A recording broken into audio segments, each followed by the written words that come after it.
While the United States recognizes Arunachal Pradesh as Indian territory and strongly opposes any attempt made to advance territorial claims across the line of control. Across the line of actual control, an official spokesperson has said days after the Chinese military reiterated its claim over the state following Prime Minister Narendra Modi's visit there. China, which claims Arunachal Pradesh as South Tibet, routinely objects to Indian leaders' visits to the state to highlight its claim. Beijing has also named the area Zhang'an. India has repeatedly rejected China's territorial claims over Arunachal Pradesh, asserting that the state is an integral part of the country. New Delhi has also dismissed Beijing's move to assign invented names to the area, saying it did not alter the reality. So, of course, latest developments there coming in at this point of time, statements that are being made by the United States of America. Okay, we're going to quickly shift our focus to some more international stories that we're tracking on the broadcast. Now, in separate phone calls with Russian President Vladimir Putin and Ukrainian President Volodymyr Zelensky advocating for dialogue and diplomacy in the ongoing Russia-Ukraine conflict, Modi expresses India's support for efforts towards a peaceful resolution. Putin and Zelensky invited Modi to their respective countries after the Lok Sabha elections. So this, of course, the latest that's coming in at this point of time.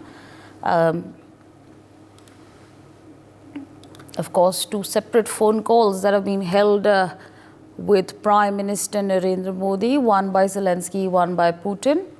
In fact, to give us more information on this, my colleague Brian Thomas joins us on the broadcast. Brian, take our viewers through these two separate phone calls that have been made to Prime Minister Narendra Modi. Well, Asavri, in separate conversations with Russian President Vladimir Putin and Ukrainian President Zelensky, Prime Minister Narendra Modi emphasized the importance of dialogue and diplomacy in resolving the ongoing conflict between both Russia and Ukraine. And this marks, Asavri, the second time that Prime Minister Modi has engaged with the leaders of the conflicting nations since Russia's invasion of Ukraine in February 22. And even to give more perspective to the viewers, during this call also Prime Minister reiterated India's support for peaceful efforts to resolve the crisis. And both Putin and Zelensky extended invitations to Prime Minister Modi to visit their respective countries following India's Lok Sabha elections. And even with Lok Sabha elections, which is scheduled in 7 phases from April 19 to June 1st. And results which are to be announced on June 4th. Prime Minister is also gearing up for his third term and even taking to social media platform X also. Prime Minister also shared insights from his discussion with Putin and Zelensky. He also congratulated Putin on his re-election and discussed ways to bolster India's partnership with both Ukraine and Russia. And Prime Minister also underscored the commitment to deepen and expand the India-Russia special and privileged strategic partnership in the years ahead. And additionally, also Prime Minister Modi also highlighted the conversation with Zelensky focusing on enhancing the India-Ukraine partnership and reiterated India's steadfast support for peace efforts and even humanitarian assistance in the conflict zone.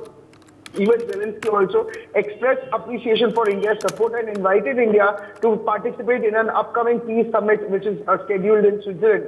And Zelensky also expressed interest in strengthening trade and economic ties with India, particularly in sectors like agriculture, aviation, pharmaceuticals, and even industrial products. He also emphasized the importance of welcoming Indian students back to Ukrainian educational institutions following their evacuation to India during the outbreak of the Russia-Ukraine conflict in February 22nd. And even furthermore, Ukrainian Foreign Minister Myotro Kuleba also is expected to visit India soon to garner support for the peace summit. And during Prime Minister Modi's conversation also with Putin, the leaders exchanged well wishes for Russia's future progress and even prosperity, reaffirming their commitment to bolstering bilateral strategic ties.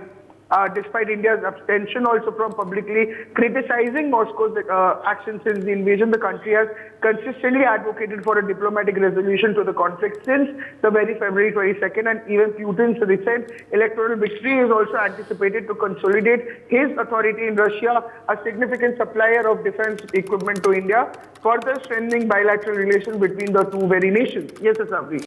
For more such videos, subscribe to the NewsX YouTube channel, hit the bell icon.